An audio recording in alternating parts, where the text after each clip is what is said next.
as you say that there are new evolving roles that are coming up, right? Like prompt engineering, AI tool development, and everything. There Right. is a new hype in the market as vibe coding. What are your thoughts about it? I have been a part of vibe coding. I can say that. Okay, okay. People might have saw YouTube videos that, hey, this tool, just give a prompt and this tool will clone Netflix totally. But that is not the case because eventually we have to know what architecture goes behind in the back end and in the front end as well. Of course, it can give us a basic HTML, CSS template. We'll have the front end ready. And if we say that, hey, this is a vibe coding, then no, it is not a vibe coding.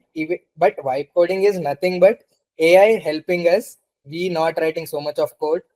Developers become the debuggers. That's what we are going Hmm. to eventually. So that journey is called vibe coding. We relax, we give a prompt, we relax and let AI do his job. And after the AI is done with the generation of the code, we just come and run the code, see how is it running, and that is whole about vibe coding happening. But uh, using vibe coding like smartly would put us in a position where we can actually write industry level code. Hmm. We have so many tools as well. Like if I have to name it, like we have MCP, something called MCP servers that is booming Correct. around nowadays. So what it does is it empowers LLM even more to communicate with the third party applications which are not Hmm. actually meant to communicate with LLMs.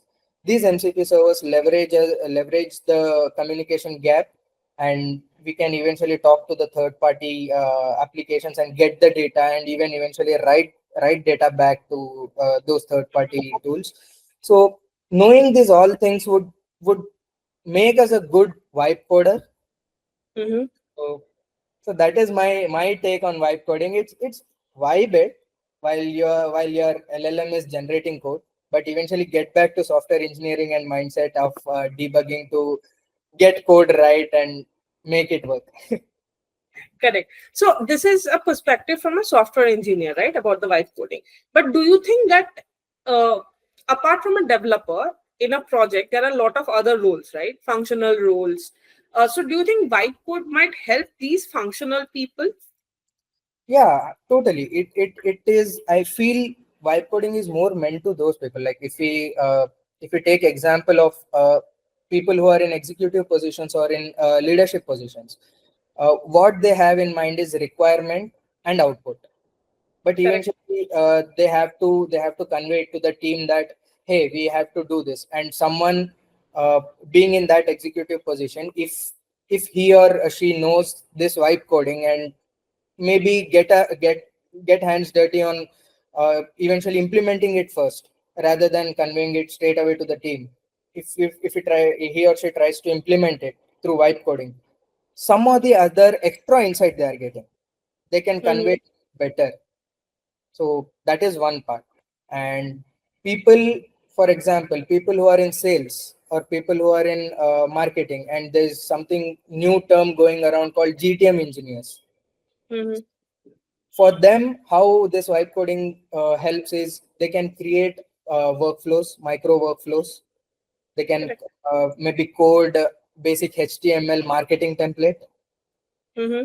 For that, they have to go to developer and say, hey, give me a template, give me a so and so engaging template and all. Of course, there will be a team to do that, but Mm-hmm.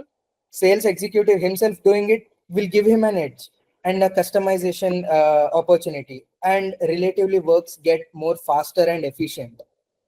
Mm-hmm. So in that perspective, sales guy will get help in vibe coding. And moreover, vibe coding is helping people who are in colleges right now. Mm-hmm. Mm-hmm. So that is one part.